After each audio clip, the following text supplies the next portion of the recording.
Welcome to the Bourbon Experience. My name is Austin. Today I'm reviewing Makers Mark Cellar Aged.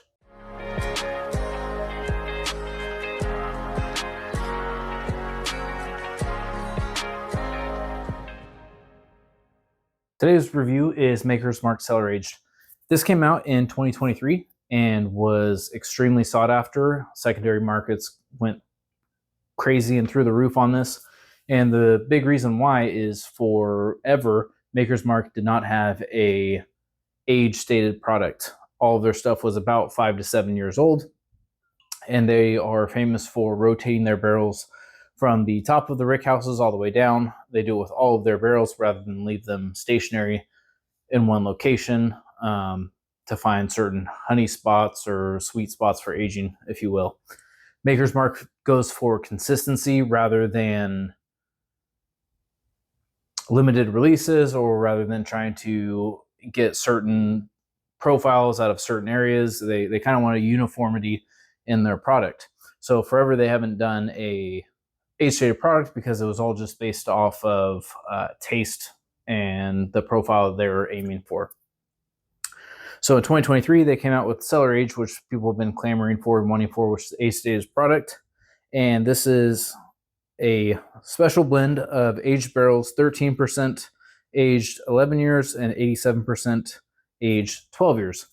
It's also barrel proof at 57.85% or 115.7 proof. Now, like I said, everybody went crazy for this. Everybody wanted it, including myself. I actually purchased a sample of it through secondary, and I drank that sample while I was holed up in the hospital while we were waiting for my wife to give birth. We were there for a long time, had a lot of time to kill, so I gave it a try there. Now, people have listed this as the BTAC killer, or the Buffalo Trace Antique Collection killer. I don't know if that's true. We'll see right now, but it came out and was getting crazy good reviews, and everyone was raving about it, and I don't know. Well, we'll get into it and we'll see.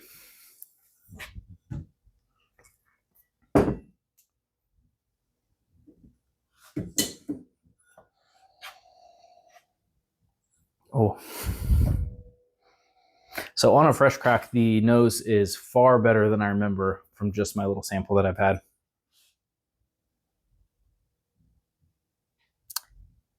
It's dark, it's woody, almost like a Maker's 46 kind of wood note maybe, but it's more of an age depth darkness rather than just a finished finishing aspect. There's a little bit of the Maker's Mark musty note, and Maker's Mark is a wheated mash bill. A lot of wheated mash bills have that kind of musty thing going on it. There's a little bit of that.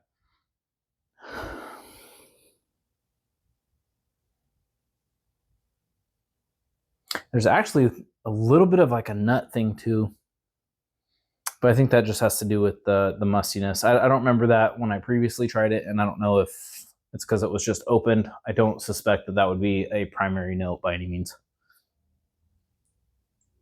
All right, let's try it.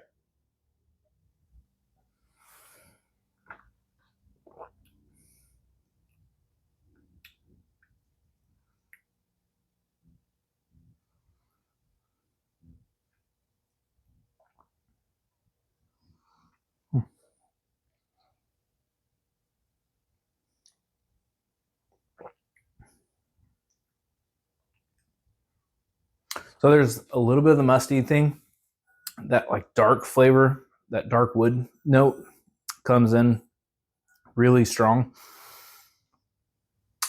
I wouldn't say it's drying, but there's a little bit of a tingle on the back, not like a Kentucky Hug where, well, I guess that's there now. Not where you like feel it going all the way down. It's there a little bit. And at 115 proof, I mean, that's to be expected, but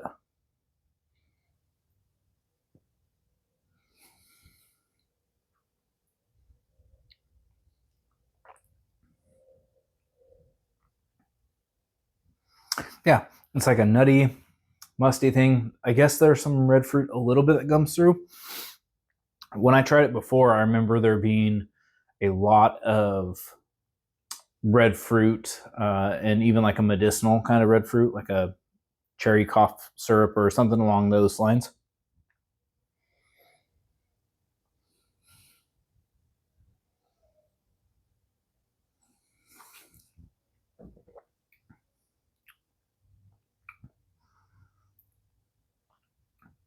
Yeah, in the I guess it is a little bit tannic. It is a little bit drying. There is that like dark wood note going on with it. I don't think I mentioned, I probably should, the cellar aging process. So they age this batch, and it's an annual release. But the process that they do is they take their regular aged barrels, and then probably between 5 to 7 years, whatever that sweet spot is for them, that gets that profile. And then they put it into a special cave or cavern where the temperature is a lot lower. So it slows the aging process down for that last bit of time. Essentially slowing the aging, but Maker's Mark's fear is they don't want to be overly oaked, overly tannic. And so by having an older age stated product, they put it into the cellar to try and prevent that a little bit.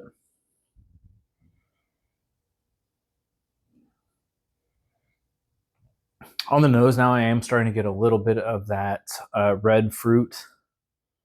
It's a little bit medicinal.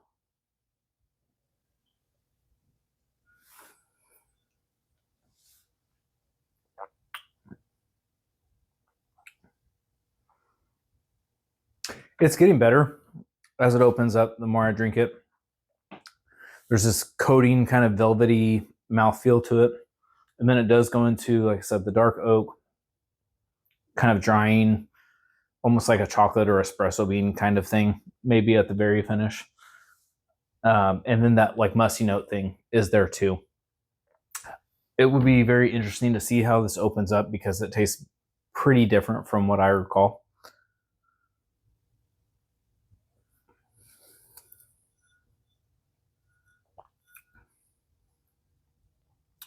I mean, it's good. It's very good. I don't think it's worth secondary, which is around probably $400 right now. And it almost tastes on par with some of their wood finishing series, which has been their limited editions for the last few years, starting with the RC6. Then it was the SE4 PR5 in 2020, which was my favorite release. Then the FAE01, FAE02, which was the ester fatty acid, and then BRT 1 and 2. I don't recall. I didn't go down the rabbit hole too much with the wood finishing series. Even their barrel picks, the experience seems pretty cool, but you go and you take a regular barrel or a regular sample of Maker's Mark, and they add staves into the barrel based on what you chose. So you're not actually doing a pick. It's almost like a Build-A-Bear, but with bourbon, Build-A-Bourbon, where you're throwing wood staves in based on your specifications, and then after a certain amount of aging, they pull it, and then you get those bottles. This actually kind of tastes a little bit on par with the wood finishing stuff. I would say that I prefer this over those, but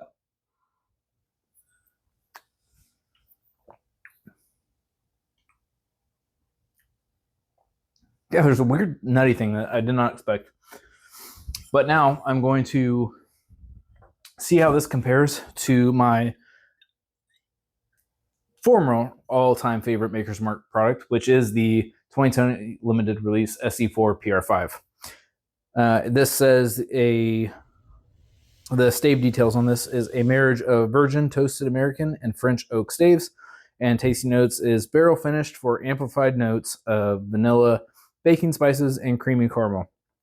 It's 110.8 proof or 55.4% ABV, which is 2% less roughly than the cellar age. So very comparable, but we'll see how it stands up to the cellar age, which is really sought after, compared to this, which is not as sought after.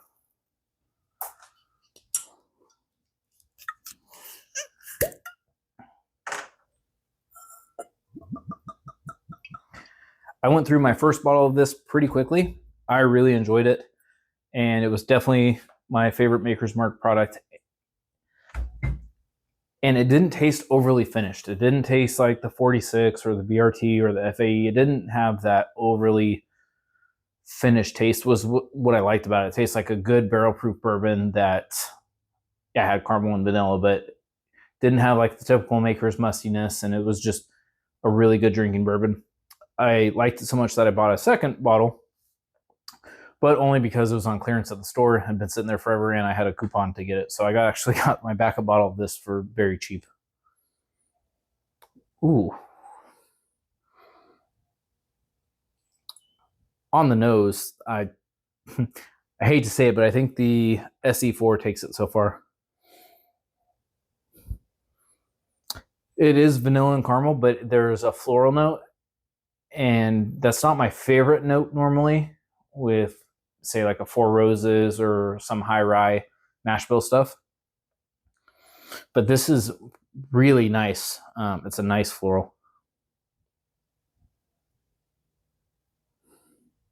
Yeah, that mustiness, it's kind of there, but in a complimentary way. It's not in a off-putting way. It's not like a mildewy kind of note. It just adds a nice depth to it.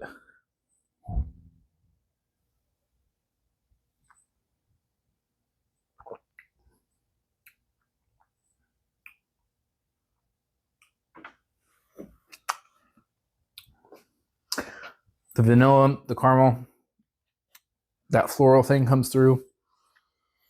Not too much red fruit on this one.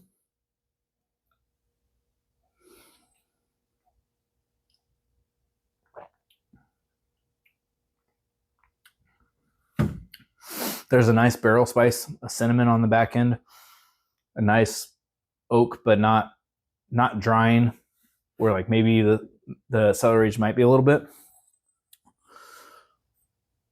I'm actually very surprised. I believe I'm going to do another little bit here between the two of them and confirm. This is wild. If the SE4 PR5 beats the cellar age, that's not what I would have expected, especially because the cellar age is a higher proof, and I'm a bit of a proof hound. And I remember really liking the SE4, but I didn't think it was that good.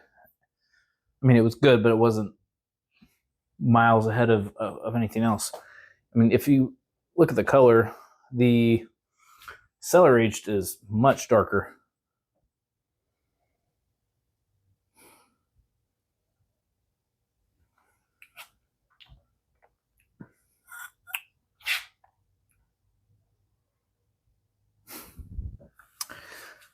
Yeah, there's a creaminess. I don't know if it says that they were going for that.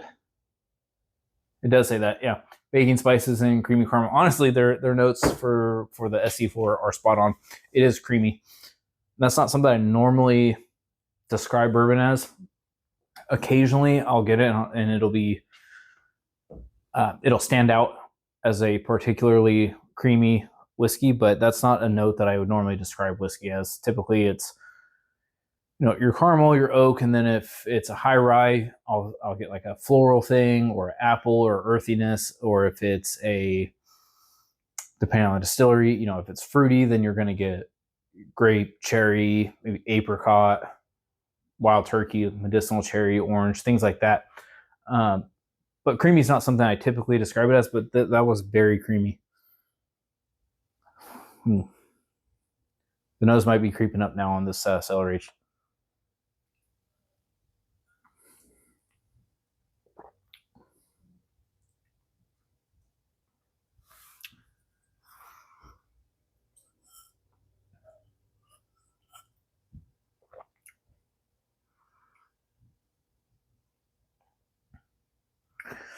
Cellar age is darker.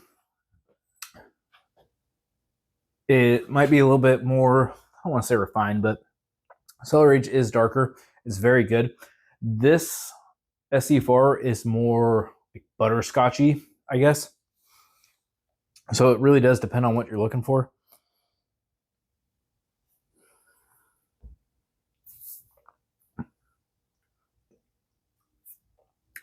Cellar Aged is darker, mustier, more oak. It's also more drying and kind of spicy. This is butterscotch, creamy, caramel goodness. I think right now I lean towards the SE4 PR5, but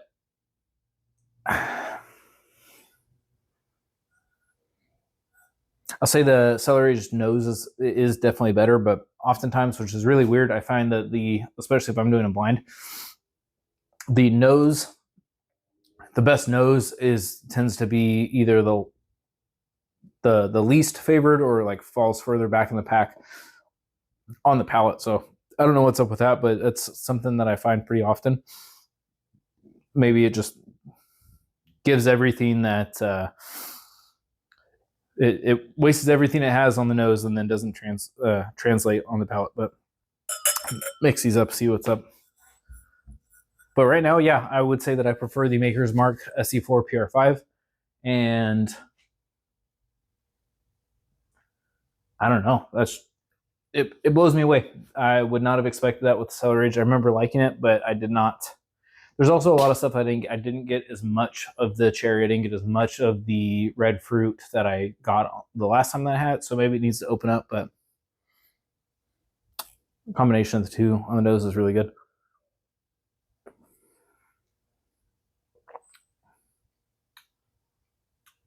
Oh, that's nice. Just mix them. I take that back. It, for whatever reason, is more nutty now, but I would drink them separate. I'd be happy with either one. Don't overpay for the Cellar Aged. If you see any of these SE4 PR5s on any kind of sites or whatever for 100 or below, I honestly would be all over it. It's my favorite Makers, I would say, to this day. And as always, the bourbon experience is all about good pours and great times with whoever you're with. Whiskey's meant to be enjoyed, so crack those bottles.